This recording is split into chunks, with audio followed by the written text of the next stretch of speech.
C'est avec plaisir qu'on courbe nos cous, Seigneur.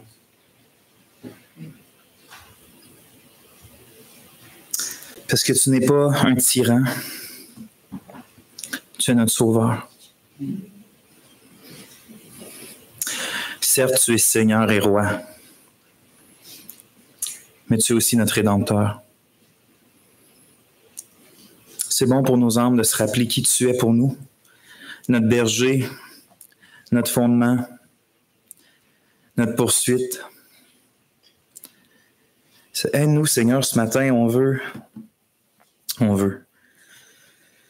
On désire profondément s'approcher de toi. On est attristé par le péché qui reste dans nos vies. On a hâte, Seigneur, de te débarrasser de cette nature pécheresse une bonne fois pour toutes. D'en oublier même le souvenir. De pleinement se réjouir en toi sans aucune entrave. Te connaître comme on a été connu. T'aimer comme t'en es digne. Te voir resplendir. Arrêter de se salir. Mais quelle joie pour nous de pouvoir être assurés de ton pardon, d'être assurés de tes dispositions, d'être assurés de ton regard, de ton sourire, de ta grâce. Et c'est pour ça qu'on a même de la hardiesse dans nos prières ce matin. Pas parce qu'on regarde en nous-mêmes, pas parce qu'on regarde à notre passé, pas même parce qu'on regarde à ce qu'on pourrait faire dans le futur, mais parce qu'on regarde à toi, Seigneur Jésus, à ta perfection, à l'œuvre sublime que tu as accomplie pour nous et que tu continues de faire pour nous éternellement. Merci d'intercéder alors qu'on est faibles nous-mêmes dans la prière. Bénis ce temps, bénis ta parole, ancre-la dans nos cœurs, donne-nous des oreilles pour entendre, accorde-nous, Seigneur, de la facilité à se repentir de nos fautes lorsque tu nous les montres par ton esprit au travers de ta parole, pour ne pas laisser justement rien qui entrave notre relation avec toi. Puis la glorification de ton nom ici sur terre, au travers de nous. Amen. Amen. Maëf, est-ce que tu voudrais baisser mon son, s'il te plaît? Je vous invite à tourner, frères et sœurs, dans le livre d'Exode. C'est le deuxième livre de la Bible. Donc, vous avez Genèse et ensuite vous avez Exode. Tournez dans Exode chapitre 17. On va lire les 7 premiers versets ensemble. Donc, Exode chapitre 17. Ouais.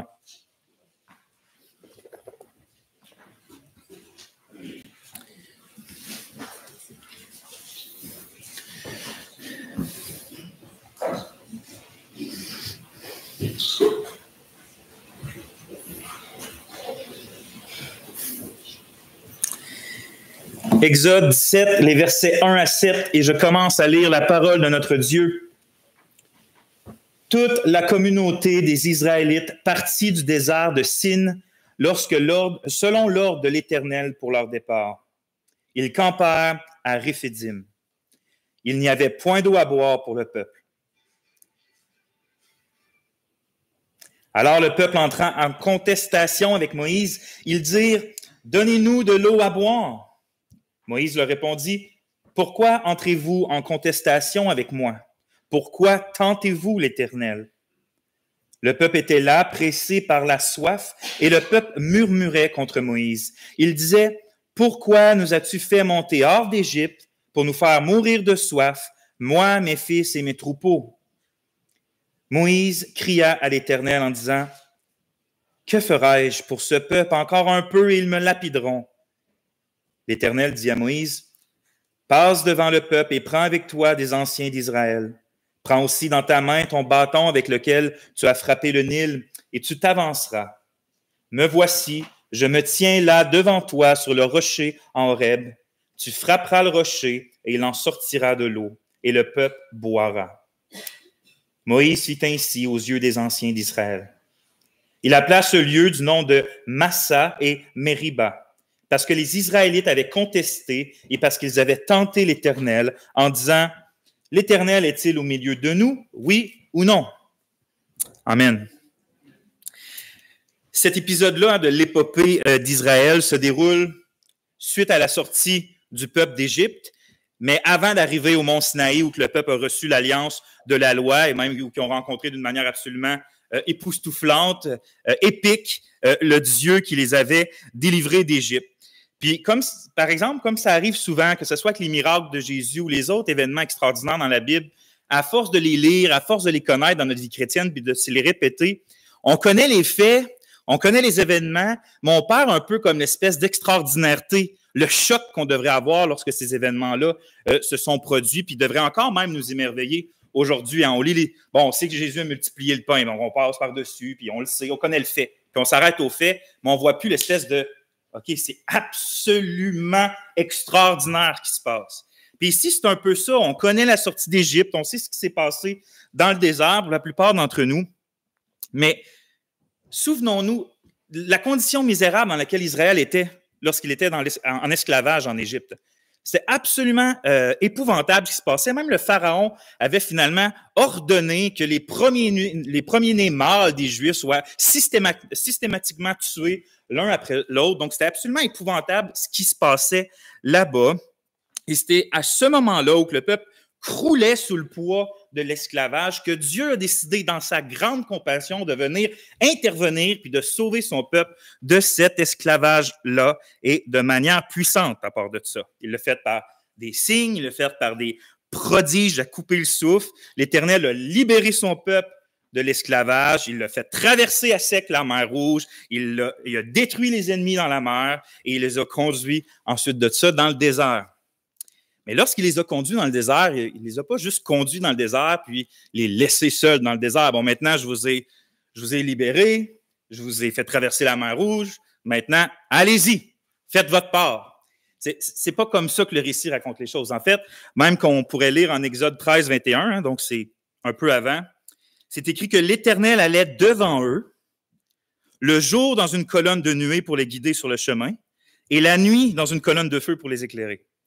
Et donc, le Dieu qui sauve, c'est aussi le Dieu qui continue de guider. Le Dieu qui libère, c'est le Dieu qui nous dirige aussi. Et donc, même si le peuple, maintenant, oui, sorti d'Égypte tout récemment, doit affronter la dureté du désert, hein, c'était pas toujours, il y avait peut-être quelques oasis, mais c'était pas, comme qu'on le lit, c'était pas toujours facile, bien au contraire. Mais même s'il était conduit dans l'épreuve, il n'était pas laissé seul. L'Éternel était là, l'Éternel le conduisait. Certainement, l'Éternel allait, comme David dit au psaume 23, le conduire dans de verts pâturages et près des eaux paisibles.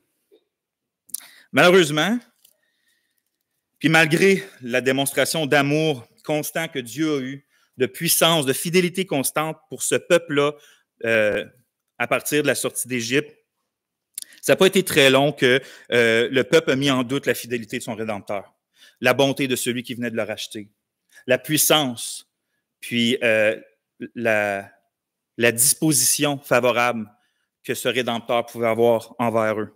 Alors, lorsqu'ils furent arrivés dans le désert de Sin, le 15e jour du second mois après la sortie d'Égypte, donc c'est pas très long après la sortie, ça c'est Exode 16, j'arrive bientôt à 17. Donc, ils sont rendus dans le désert de Sin, puis aussitôt qu'arrive l'épreuve, le peuple commence déjà à murmurer contre son Dieu, contre Moïse, puis contre Aaron, contre son Dieu. Puis ils se plaignent de ne pas avoir de viande à manger. Ils se plaignent que ça ne soit pas aussi bon qu'en Égypte. Je vous lis Exode 16, 3.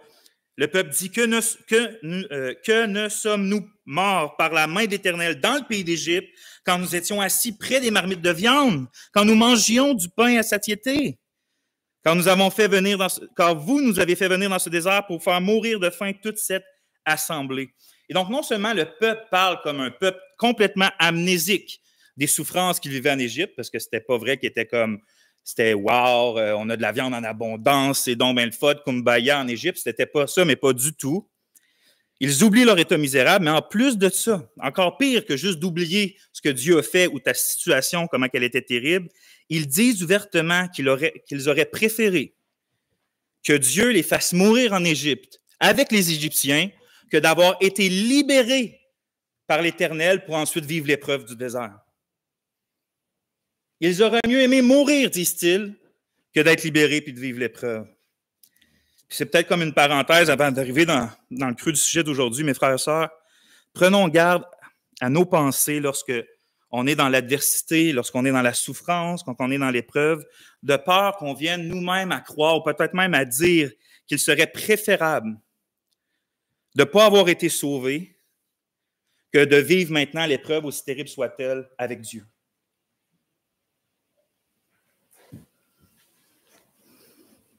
J'ai écrit, lorsque je préparais mon message, « Méprisons-nous les bontés de l'Éternel au point de préférer l'esclavage du péché à sa présence dans l'épreuve. » Rappelons-nous pourtant, c'est l'auteur du psaume 84 qui disait « Mieux vaut un jour dans tes parvis que 1000 ailleurs.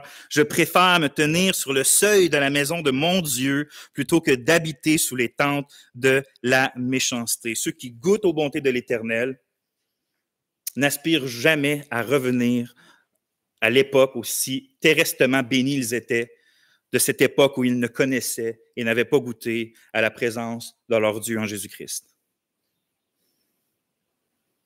Les Israélites se plaignaient donc de la providence de Dieu dans leur épreuve, mais malgré ça, Dieu est tellement bon, tellement compatissant, tellement patient, qu'au lieu de les détruire sur le champ, il a manifesté encore une fois miraculeusement sa grâce abondante, puis il leur a envoyé chaque jour la manne. C'est suite à leur chiolage qu'il leur a envoyé la manne, qui chaque jour était disponible pour que son peuple ne manque jamais de rien, qu'il ne mange jamais de faim. Puis on pourrait penser à la lumière de ça que cette manifestation de grâce aurait été suffisante pour faire fondre le plus dur des cœurs. C'est peut-être que oui, je chialais, mais lorsque tu vois que même dans ton chiolage, même dans ton murmure, Dieu vient puis te comble de grâce encore que tu ne mérites pas, on pourrait dire que c'est assez ça pour faire fondre un cœur dur. Puis de voir quel privilège que c'est d'être conduit par ce bon berger céleste-là. Mais le passage qu'on vient juste de lire dans Exode 17, puis qu'on médite aujourd'hui, démontre que malheureusement, le cœur de l'homme peut demeurer de glace et insensible devant les plus grandes preuves de l'amour divin, qui viennent, puis Dieu témoigne de sa grâce, puis de sa grâce, puis de sa grâce. À un moment donné, ce cœur-là va briser, puis il ne brise pas. Il reste dur, il reste insensible. Parce que l'épisode des eaux de Massa, des eaux de Mériba aussi, se déroule juste un peu de temps après l'épisode où que Dieu a donné la manne. Ça se compte en jours. On lit au verset 1 du chapitre 17 que toute la communauté des Israélites partit du désert de Sin, selon l'ordre de l'Éternel pour leur départ. Ils campèrent à Réphidim, il n'y avait point d'eau à boire pour le peuple. Et donc, l'épreuve du manque d'eau, chapitre 17, est rapportée immédiatement après l'épreuve du manque de pain, chapitre 16. En fait, la formulation du verset 1, qui c'est écrit que toute la communauté des Israélites partit du désert de Sin selon l'ordre de l'Éternel, ça indique que dans le fond, c'est pas les Israélites qui choisissaient leur chemin, puis c'était pas de leur propre volonté qu'ils allaient où il n'y avait pas d'eau. C'est pas selon leur propre volonté qu'ils ont arrêté à Réphidim, mais c'est selon la volonté de Dieu. On n'a pas le choix de conclure que c'est l'Éternel qui les a conduits directement là où il n'y avait pas d'eau à boire. Pour le dire simplement, après les avoir conduits, après que Dieu les ait conduits dans l'épreuve du manque de pain, Dieu les a immédiatement conduits dans l'épreuve du manque d'eau.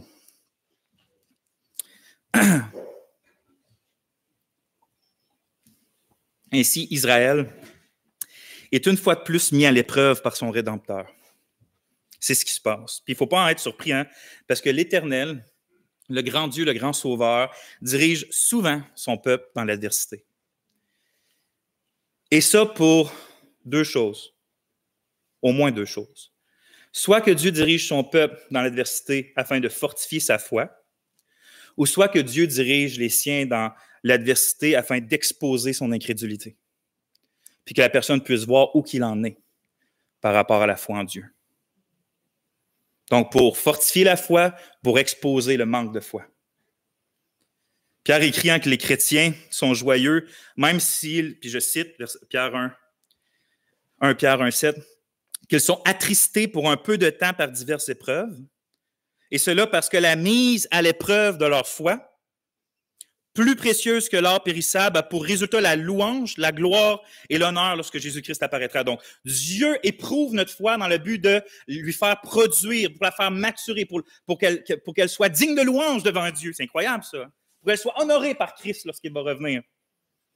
Jésus lui-même, notre souverain sacrificateur, notre modèle parfait, notre rédempteur, l'homme idéal, et lui-même s'est fait conduire par l'Esprit de Dieu, par Dieu lui-même, dans le désert de la tentation, afin d'être mis à l'épreuve. En Matthieu 4.1, alors Jésus, c'est immédiatement après son baptême, alors Jésus fut emmené par l'Esprit dans le désert, comme les Israélites, pour être tenté par le diable, pour être éprouvé par le diable. Mais là où le Seigneur Jésus a entièrement été victorieux, les Israélites, eux, dans notre texte, ont échoué lamentablement. De quelle manière ils ont échoué? Bien, au lieu de crier à leur sauveur avec confiance, puis attendre d'être secourus dans leur détresse, puis dans leur soif, ils ont méprisé les bontés de Dieu, puis au lieu de l'invoquer avec confiance, sont allés même jusqu'à le tenter. Hein? Alors le peuple entra en contestation avec Moïse. Ils dirent, « Donnez-nous de l'eau à boire. » Moïse leur répondit, « Pourquoi entrez-vous en contestation avec moi? Pourquoi tentez-vous l'Éternel? » Puis on lit au verset 7 que c'est même pour cette raison-là que Moïse appela ce lieu du nom de Massa et Mériba, parce que les Israélites avaient contesté, hein, c'est Mériba en hébreu, et parce qu'ils avaient tenté Massa, l'Éternel, en disant, l'Éternel est-il au milieu de nous, oui ou non? Tenter l'Éternel. Quel péché ignoble en vrai. Cet épisode-là est utilisé à maintes reprises par l'Esprit de Dieu au travers des Écritures, autant dans l'Ancien Testament que dans le Nouveau, pour nous mettre en garde contre ce péché-là grave qui est de tenter l'Éternel, la tentation de l'Éternel. En Deutéronome 6.16, c'est écrit « Vous ne tenterez point l'Éternel, votre Dieu, comme vous l'avez fait à Massa. » Au psaume 95, que Cyril a lu tout à l'heure, on lit « Oh, si vous pouviez écouter aujourd'hui sa voix, n'endurcissez pas votre cœur comme à Mériba, comme à la journée de Massa, dans le désert où vos pères me tentèrent, m'éprouvèrent, quoiqu'ils aient vu mes œuvres. » Dans le Nouveau Testament, en 1 Corinthiens 10, verset 9, l'apôtre Paul se sert de ce péché-là, de mépriser, de tenter l'Éternel, pas seulement à l'épisode de Massa, mais même à l'épisode des pains, puis un peu partout, en fait, dans le désert. Puis il va mettre en garde les chrétiens à la lumière de ça. Il écrit, en Corinthiens 19, « Ne tentons pas le Seigneur, comme le tentèrent certains d'entre eux, qui périrent par les serpents. Ne murmurez pas, comme murmurèrent certains d'entre eux, qui périrent par l'exterminateur. Cela leur est arrivé à titre d'exemple et fut écrit pour nous avertir, pour nous qui sommes à la fin des siècles. Ainsi donc, que celui qui pense être debout prenne garde de tomber. » Et c'est exactement ce qu'on va faire ce matin. On va écouter l'apôtre Paul. On va méditer l'épisode des eaux de Massa, où le peuple a tenté Dieu. Pourquoi? Ben, afin d'être nous-mêmes plus en mesure de prendre garde à ce péché-là dans nos cœurs, puis dans nos vies, puis dans nos bouches. Parce qu'il faut savoir, en fait, que toute épreuve dans nos vies, toute épreuve vient avec cette tentation de tenter l'Éternel. Toutes les épreuves, si on ne fait pas attention, peuvent nous emmener à pécher en tentant l'Éternel. Il ne faut pas se croire debout, dit Paul, hein, que celui qui pense être debout prenne garde de tomber, parce que ce péché-là peut prendre racine dans chacun de nos cœurs si on ne fait pas attention, aussi mature on soit rendu dans la foi. Et c'est pour ça qu'il est important d'être capable de le reconnaître, de dire c'est quoi de tenter l'Éternel, de comprendre en quoi ça consiste, à quoi ça ressemble, tenter l'Éternel. Moi, je me souviens au début de ma vie chrétienne, entre autres, je méditais sur Matthieu 6, puis le Seigneur qui répondait aux tentations de Satan en disant « Tu ne tenteras pas l'Éternel ». Puis je me dis, c'est quoi tenter l'Éternel? J'avais vraiment la misère à comprendre qu'est-ce que ça voulait dire. Et donc, je sais que c'est possible pour d'autres, certainement pas juste que ce l'était pour moi. Et donc, comment se garder d'un péché si on ne sait absolument pas à quoi ça ressemble, puis absolument pas en quoi ça consiste? Le jardinier qui connaît bien c'est quoi les mauvaises herbes, les différents types, est capable de les identifier dans son jardin, puis d'arracher les mauvaises herbes, tandis que celui qui connaît absolument rien, il peut même s'y méprendre, puis prendre une mauvaise herbe comme la bonne herbe, puis laisser ça grandir avec le reste. Je viens vous donner l'exemple de moi et Samuel. Samuel, c'est le bon jardinier, puis moi, c'est le mauvais. Alors, j'ai souvent, par exemple, rencontré des chrétiens qui, imaginez, qui étaient en train de tenter l'Éternel dans leur cœur puis dans leur vie, qu'ils faisaient ouvertement en pensant qu'ils étaient en train de l'honorer en faisant ça, Mais en réalité, ils étaient en train de tenter l'Éternel. Et je ne veux pas que ça m'arrive à moi, puis je ne veux pas que ça vous arrive à vous non plus de s'y méprendre à ce point-là. Et c'est pour ça que je prie, puis j'ai prié, puis je prie encore que l'Esprit de Dieu nous dirige ce matin afin d'être, dans le fond, des meilleurs jardiniers de nos propres cœurs. Et c'est pour ça que le titre de la prédication, c'est « Tenter l'Éternel ». Donc, on va parler spécifiquement de ça. Puis à partir d'Exode 17, 1 à 7, on va méditer les 3 points suivants. On va parler de ce péché-là, de tenter l'Éternel, puis on va parler de sa manifestation, point 1, comment il se manifeste dans nos vies. Point 2, de sa nature. Par ça, je veux dire en quoi il consiste intrinsèquement ce péché-là. Puis troisièmement, on va parler de sa source. Donc, sa manifestation, sa nature et sa source, d'où il vient dans le fond. Qu'est-ce qui produit ce péché de tenter l'Éternel? Oui, Seigneur, il y a seulement ton esprit qui peut révéler les choses profondément ancrées dans nos cœurs. Il y a juste toi qui peux nous montrer la vérité. Il y a juste toi qui peux nous faire aimer ta sainteté. Et Seigneur, on est conscient qu'on ne cherche pas la sainteté pour essayer d'acquérir le ciel. On cherche la sainteté parce que tu nous aimes, Seigneur, parce que tu as mis de l'amour dans nos cœurs pour toi aussi. On aime ta sainteté. On déteste te déshonorer. On déteste te méprendre. On va être plus comme notre Jésus, ton Fils. C'est pour ça qu'on supplie ton aide. Amen. Point 1, sa manifestation.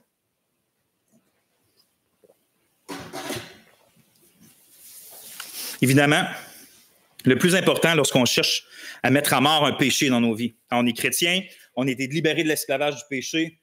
La condamnation de la loi n'est plus sur nous, mais il reste encore quelque chose, la nature pécheresse en nous, des péchés qui cherchent à reproduire des fruits dans nos vies. Et notre travail en tant que chrétien, par la grâce de Dieu, par l'Esprit de Dieu, c'est de les mettre à mort.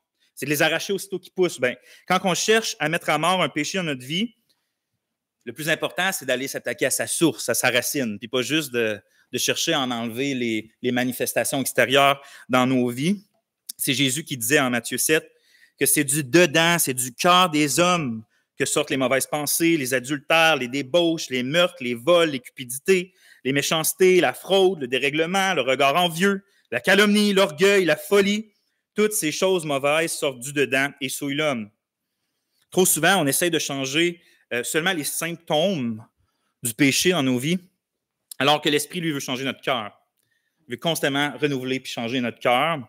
Et c'est pour cette raison-là que le troisième point va être consacré entièrement à parler de la source du péché de tenter l'Éternel, pour que c'est là qu'on puisse aller, par la grâce, par l'Esprit, agir, puis pas juste s'attaquer aux symptômes. Mais quand même, il est bon de voir de quelle manière ce péché-là de cœur peut se manifester dans notre vie pour qu'on soit en mesure de l'identifier.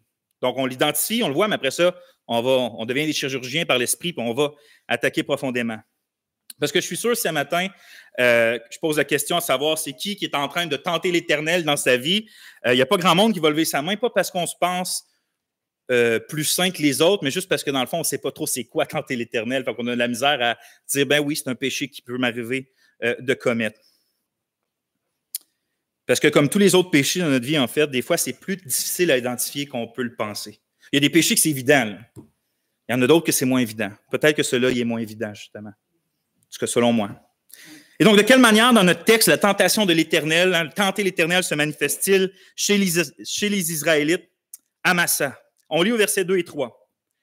Alors le peuple entra en contestation avec Moïse. Ils dirent, « Donnez-nous de l'eau à boire. » Moïse leur répondit, « Pourquoi entrez-vous en contestation avec moi? Pourquoi tentez-vous l'Éternel? » Le peuple était là, pressé par la soif, et le peuple murmurait contre Moïse. Il disait, « Pourquoi nous as-tu fait monter hors d'Égypte pour nous faire mourir de soif, moi, mes fils et mes troupeaux? » Je pense qu'il y a au moins 3 manifestations. En fait, je pense que tenter l'Éternel ici se manifeste d'au moins 3 manières. Se manifeste d'au moins 3 manières, qui est la contestation, par les murmures, puis par le questionnement. On va voir ces 3-là un à la suite de l'autre. Les contestations. Alors le peuple entra en contestation avec Moïse. Ils dirent, « Donnez-nous de l'eau à boire. » Contester Dieu, c'est l'une des manifestations qu'on est en train d'être dans un processus de tenter Dieu. Puis là, peut-être que tu vas me dire, mais non, c'est écrit que le peuple contestait Moïse. pas Dieu. C'est quand même moins grave de contester un homme que de contester Dieu. Ce serait facile de penser comme ça. Hein? Mais la réalité, c'est que nos sentiments envers Dieu, qu'ils soient bons, qu'ils soient mauvais, qu'ils soient durs, qu'ils soient tendres, vont nécessairement se manifester envers les gens qui appartiennent à Dieu, avec les gens qui reflètent Dieu, les gens qui représentent Dieu. L'apôtre Jean disait hein, que si quelqu'un dit « j'aime Dieu » et qu'il haïsse son frère, c'est un menteur. Car celui qui n'aime pas son frère qu'il voit ne peut aimer Dieu qu'il ne voit pas. Donc, si tu aimes vraiment Dieu, ça va se voir parce que tu vas aimer ton frère qui est l'enfant de Dieu. Puis si, à l'inverse, tu méprises Dieu dans ton cœur, ça va se voir parce que tu vas avoir du mépris pour celui qui sent Dieu, pour celui qui ressemble à Dieu, pour celui qui est de Dieu.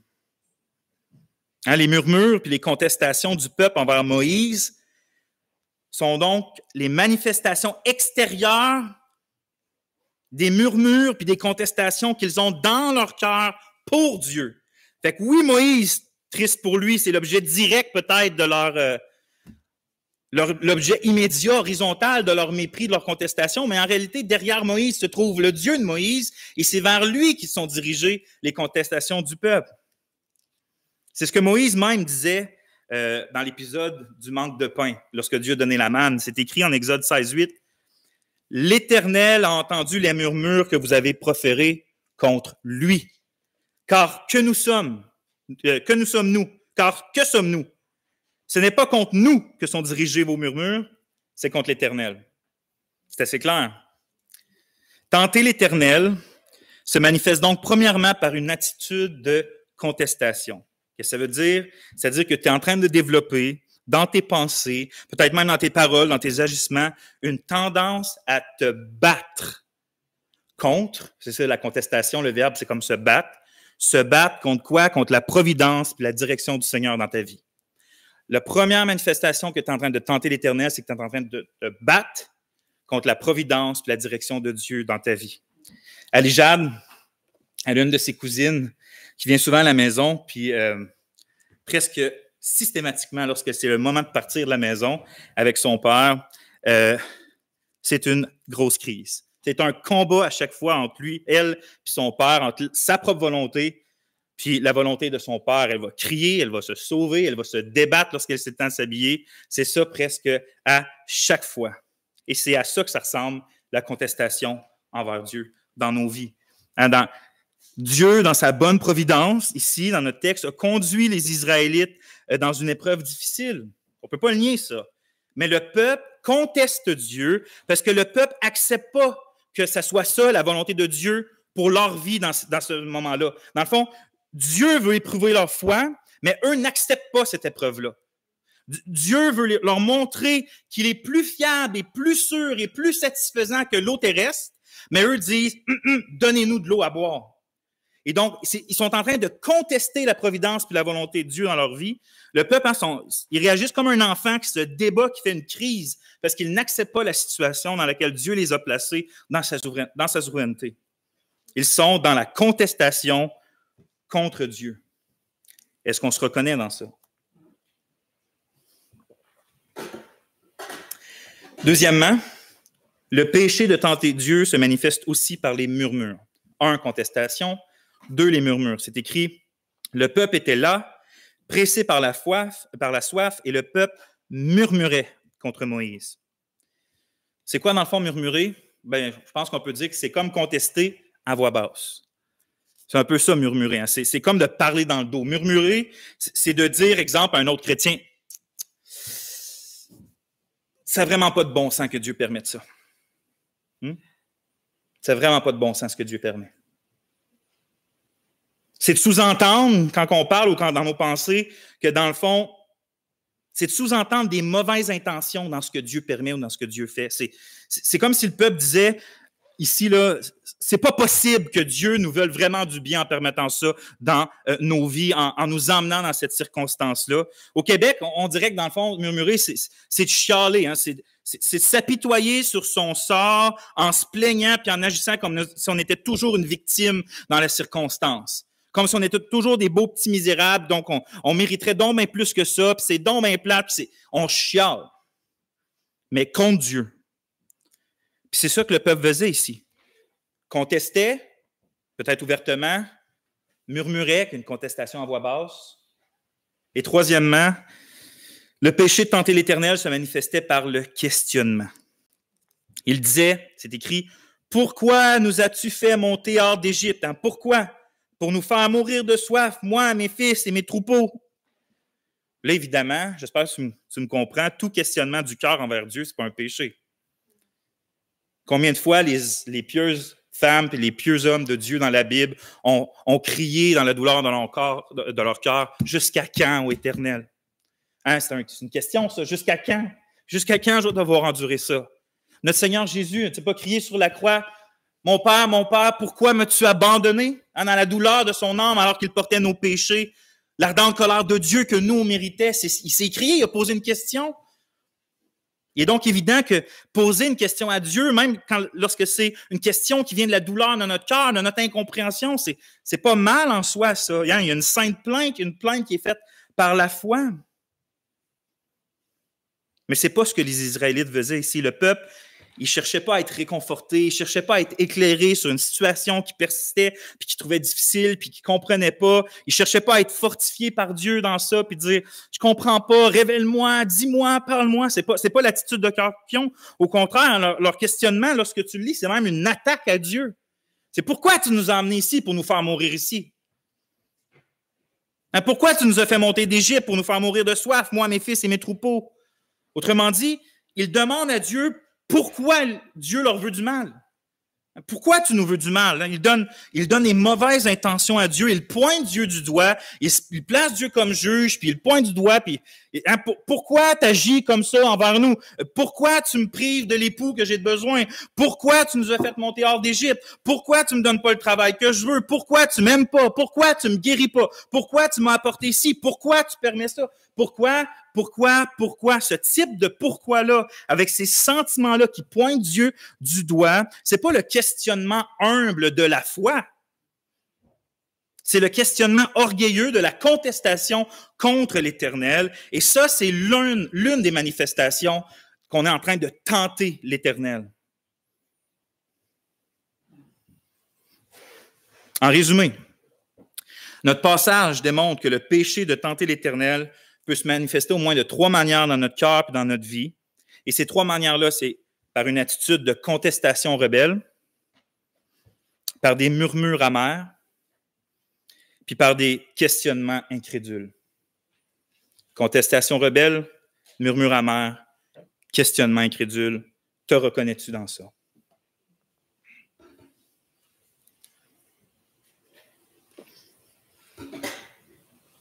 Deuxième point. On vient de parler de sa manifestation, du péché de tenter l'Éternel. Maintenant, sa nature. Parce que c'est bien beau, frères et sœurs, de savoir de quelle manière le péché de tenter l'Éternel se manifeste dans ma vie, mais ça ne me dit pas exactement c'est quoi ce péché-là. Même depuis tantôt, je le nomme, puis tu as peut-être hâte que j'arrive, ouais, mais c'est quoi tenter l'Éternel, dans le fond? Et c'est pour ça que je parle de la nature du péché. C'est la nature dans le terme philosophique où on parle dans quoi ça consiste comme la nature humaine. On ne parle pas des arbres et des feuilles. Là.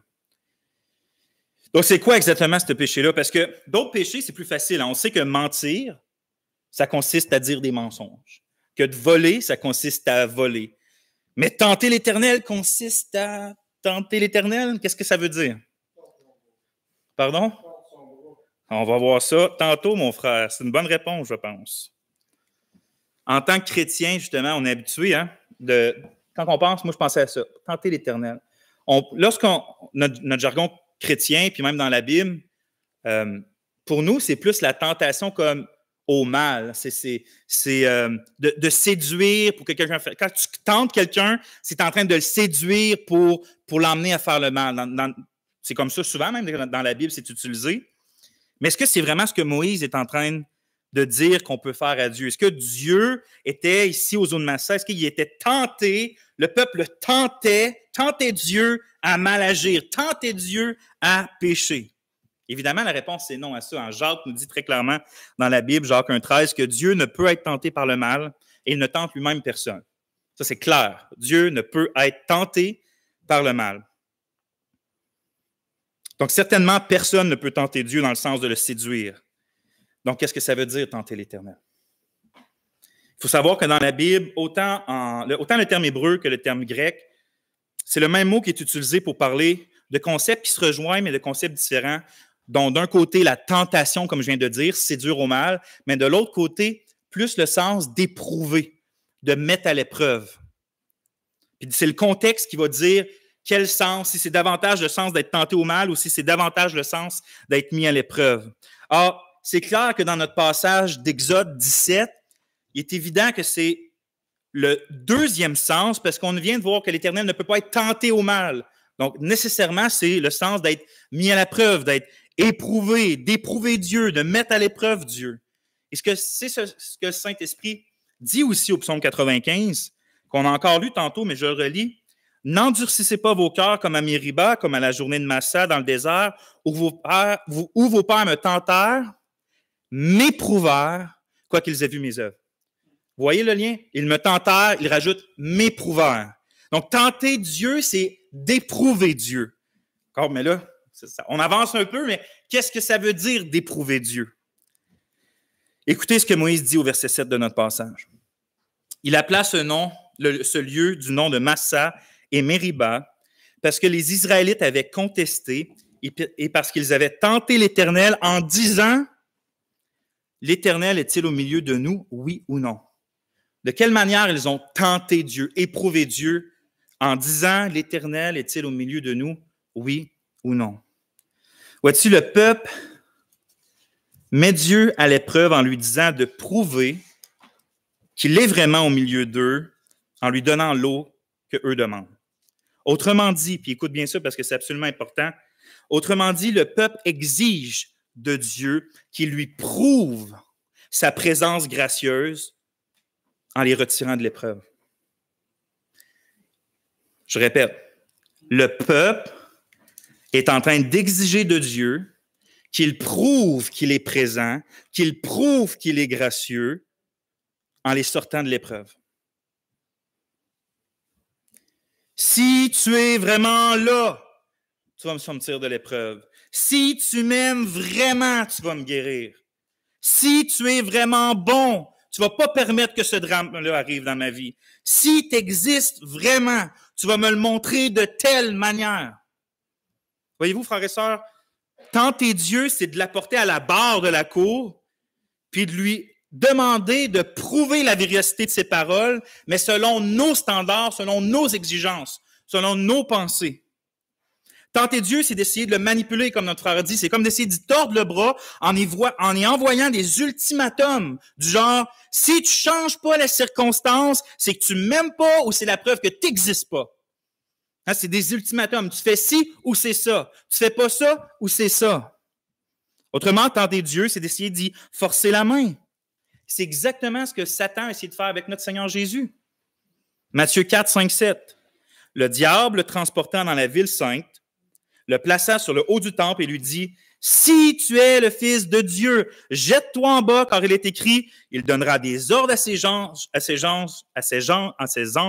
à ton sujet, et ils te porteront sur les mains de peur que ton pied ne heurte contre une pierre. » Jésus lui dit, d'autre part, il est écrit, « Tu ne tenteras pas le Seigneur ton Dieu. » Satan tente Jésus de tenter son Père.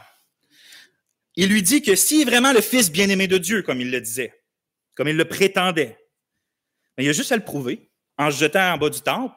Et là, il cite le psaume 91, parce que c'est écrit que Dieu, son choisi, son oint, son Messie, il va envoyer ses anges pour le protéger. Donc, jette-toi en bas, puis comme ça, tu vas prouver que tu es vraiment le bien-aimé de Dieu. Dieu avait promis de le protéger. Donc, encore une fois, bien que de tenter, on voit que tenter l'Éternel, c'est d'essayer de le pousser à agir selon notre propre agenda. Et là, il faut faire attention parce que c'est pas toute mise à l'épreuve de Dieu qui est un péché. Dieu lui-même, des fois, nous dit dans la Bible de le mettre à l'épreuve.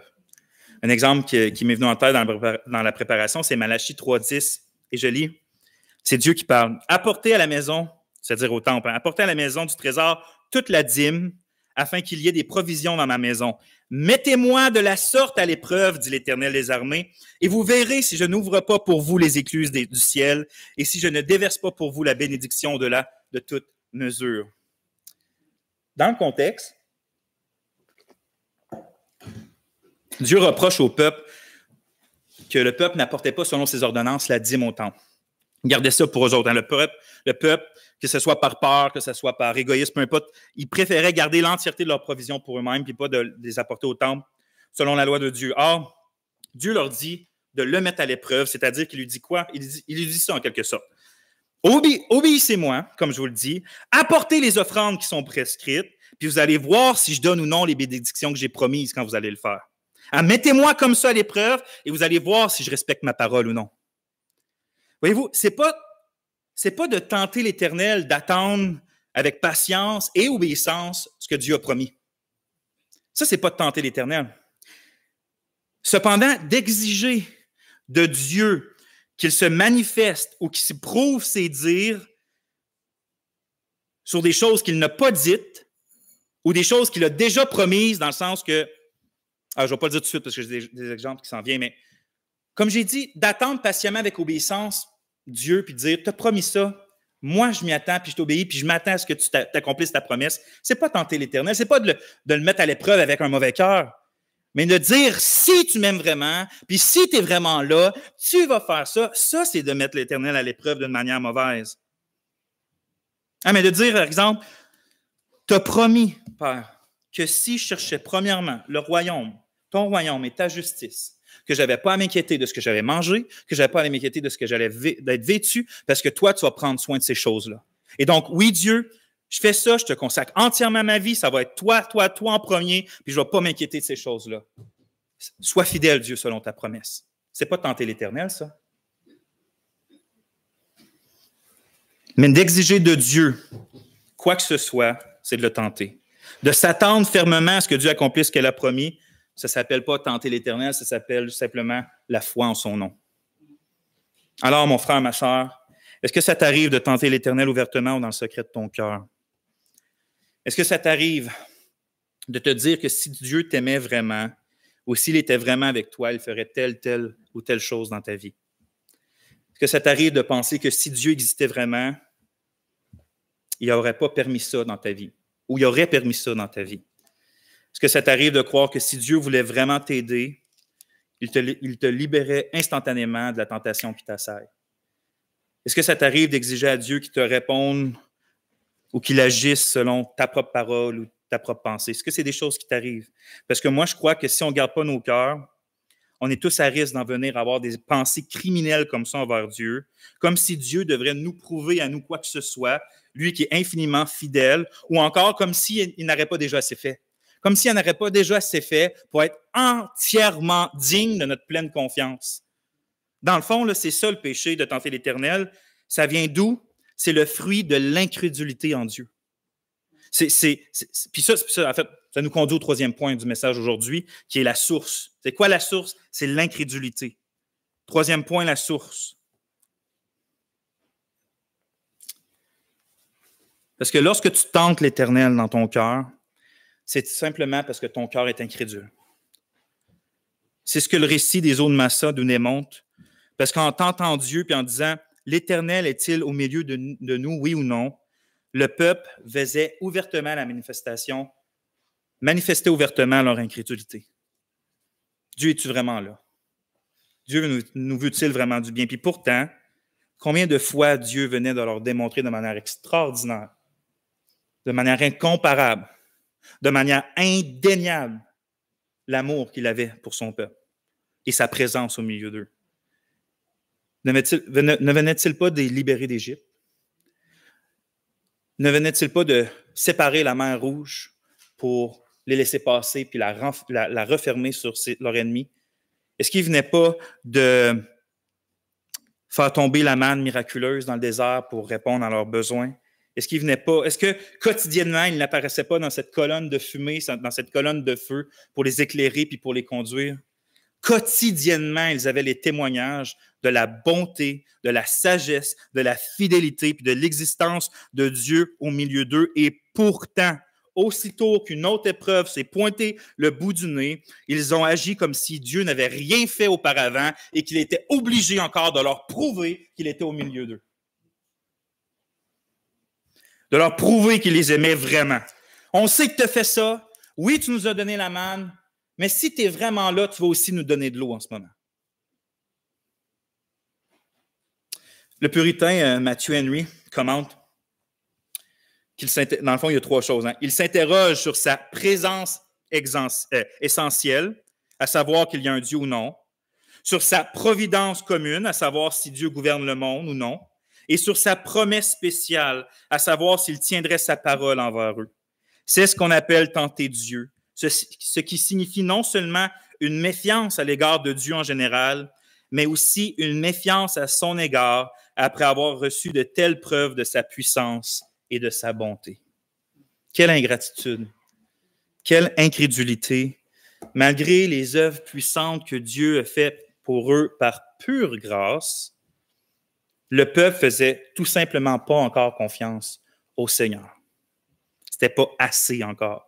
Comme l'Esprit le témoigne au psaume 78, verset 17. Mais ils continuèrent à pécher contre lui, à se révolter contre le Très-Haut dans le désert. Ils tentèrent Dieu dans leur cœur en demandant de la nourriture selon leurs désirs. Ils parlèrent contre Dieu et dirent, Dieu pourrait-il dresser une table dans le désert? Voici, il a frappé le rocher et des eaux ont coulé et des torrents se sont répandus. Pourra-t-il aussi donner du pain ou fournir de la viande à son peuple? L'Éternel entendit et il fut irrité. Un feu s'alluma contre Jacob et la colère s'éleva contre Israël parce qu'ils ne crurent pas en Dieu, parce qu'ils n'eurent pas confiance dans son secours. Et c'est ça la source du péché, de tenter l'Éternel. Si tu tentes Dieu, si tu exiges de Dieu, si tu cherches à manipuler Dieu, si tu juges Dieu, si tu lances des ultimatums à Dieu, c'est tout simplement parce que tu ne fais pas confiance à Dieu. Alors, qu'est-ce qui rend ce péché-là odieux puis grave? Pourquoi ça attristerait l'esprit dans nos cœurs, qui habite dans nos cœurs, d'avoir un tel péché dans nos cœurs? Mais c'est qu'on ne lui fait pas confiance alors qu'il a envoyé son Fils mourir sur cette croix pour pardonner nos péchés. C'est qu'on ne lui fait pas confiance alors qu'il nous a donné la vie éternelle. C'est qu'on ne lui fait pas confiance alors qu'il nous a gardés jusqu'à maintenant. Qu'on ne lui fait pas confiance alors qu'il est toujours avec nous. C'est qu'on ne lui fait pas encore confiance alors qu'il nous donne les plus grandioses, sublimes et sûres promesses qu'il pourrait nous donner. C'est que malgré grâce sur grâce sur grâce sur grâce, sur fidélité, fidélité, fidélité, sur preuve, preuve, preuve, on dit, c'est pas encore assez, je ne te fais pas assez confiance encore. C'est ça qui rend ce péché-là grave. Parce que comment on peut douter de l'amour d'un Dieu qui nous a tant aimés? Puisque Paul dit, Dieu prouve son amour envers nous en ce que lorsque nous étions encore des pécheurs, Christ est mort pour nous. Tu veux la preuve hors de tout doute que Dieu t'aime? Tu méritais rien. Juste sa colère, son jugement, l'horreur de l'enfer pour toujours. Il n'y avait rien en toi qui pouvait attirer la grâce de Dieu. Pourtant, sa grâce est déversée comme un troc sur toi. Il t'a rempli, t'a changé, t'a sauvé et te garde alors que tu méritais rien. Est-ce qu'on a besoin d'une preuve plus grande que ça? Est-ce qu'on a besoin de lancer des ultimatums à Dieu puis de dire, tu as fait ça pour moi, mais là, prouve-moi que tu vas m'aider dans ça. Dieu, si tu m'aimes vraiment, tu vas pas permettre cette épreuve-là dans ma vie. Si tu m'aimes vraiment, tu ne vas pas permettre cette épreuve-là dans ma vie. Comment on peut dire ça à la lumière de Christ crucifié pour nous? Si tu m'aimes vraiment, on ne peut pas se permettre ça, frères et sœurs, dans nos vies. Dieu nous aime trop. N'attristons pas le Saint-Esprit en doutant de son amour pour nous.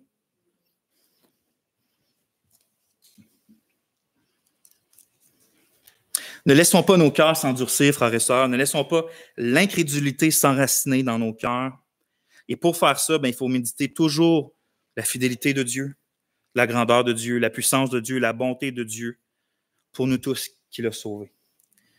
Et pour ça, il faut tourner les yeux vers lui, bien plus que de tourner les yeux et les cœurs vers l'épreuve, alors qu'on va avoir les yeux vers lui, puis que l'Esprit va nous émerveiller encore de toute la grandeur qui existe en Dieu, puis de toutes ses dispositions pour nous, ben, cette admiration-là pour qui qu'il est, cette adoration-là va remplacer les inquiétudes pour les épreuves qui, si on les nourrit, ces inquiétudes-là, ces peurs, ces craintes-là, vont nous apporter à toujours plus regarder l'épreuve et donc de moins en moins être émerveillés par Dieu, puis peut-être nous emmener justement dans la contestation, dans le murmure, dans le questionnement de la providence de Dieu, à tenter l'Éternel. Ne permettons pas à nos âmes de douter de l'excellence de notre Seigneur. Hein? J'ai écrit, ne laissons pas l'incrédulité étouffer la confiance de notre Dieu, dont notre Dieu fidèle est entièrement digne. Paul écrit, le premier verset que j'ai appris quand j'ai été converti, j'ai appris, au camp GLB, j'avais appris Jean 3,16, mais je n'étais pas encore converti à l'époque. Mais quand je me suis converti, quand Dieu m'a sauvé à l'âge de 20 ans, le premier verset que j'ai appris, c'est 1 Corinthiens 10,13. Vous savez, j'étais profondément dans la drogue, dans toutes sortes de dépendances. Ce verset-là a été une arme à double tranchant pour régler ce problème-là dans ma vie, pour la première année de ma vie chrétienne. C'est écrit en 1 Corinthiens 10,13. « Aucune tentation ne vous est survenue qui n'ait été humaine. Dieu est fidèle et ne permettra pas que vous soyez tentés au-delà de vos forces, mais avec la tentation, il donnera aussi le moyen d'en sortir pour que vous puissiez la supporter. » Et donc, si Dieu permet l'épreuve, si Dieu permet la tentation, c'est que Dieu promet aussi de nous rendre capables, parce qu'il habite en nous, parce que sa grâce est plus puissante, il va nous rendre capables par sa grâce, par sa puissance, de supporter l'épreuve dans laquelle il nous a conduits. S'il nous conduit dans l'épreuve, c'est pas pour jamais nous abandonner dans l'épreuve. Et donc, si Dieu promet d'être avec nous dans l'épreuve et de nous supporter dans l'épreuve, pour qu'on puisse supporter l'épreuve, on n'a aucune raison de le mettre, lui, à l'épreuve. C'est-à-dire de tenter l'Éternel.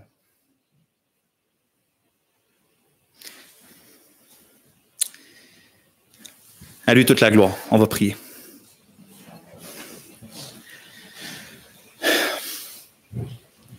Comme nous avons prié, Seigneur, aujourd'hui, tu es vraiment le seul qui peut ouvrir nos cœurs, prendre ton scalpel, puis enlever toute trace de ce péché qu'on a nommé aujourd'hui. Seigneur, on ne cherche pas à mortifier nos péchés pour te plaire, pour avoir ta faveur, pour s'assurer du paradis. Ton esprit qui habite en nous fait détester le péché qu'on trouve en nous. On ne veut pas le voir là. On ne veut pas te manquer. On ne veut pas manquer de t'honorer. On ne veut surtout pas manquer de confiance en toi. Pardonne-nous nos doutes, Seigneur. Pardonne-nous notre incrédulité. Pardonne-nous toutes ces fois où on parle, où on agit légèrement, puis qu'on sous-entend que si tu fais ci ou si tu ne fais pas ça, c'est la preuve de ci ou non la preuve de ça. Seigneur, tu as tout prouvé. Ta personne est si excellente. Ton Fils a tout révélé. Ton Esprit a tout confirmé. Pardonne-nous nos doutes. Seigneur, tes disciples ont prié, augmente-nous la foi. C'est ce qu'on te demande. Augmente-nous notre confiance en toi. Manifeste-toi à chacun d'entre nous. Apprends-nous à vivre dans l'épreuve. Apprends-nous ce mystère de se réjouir dans l'épreuve. Seigneur, tu as promis et donc nous attendons, donc nous te demandons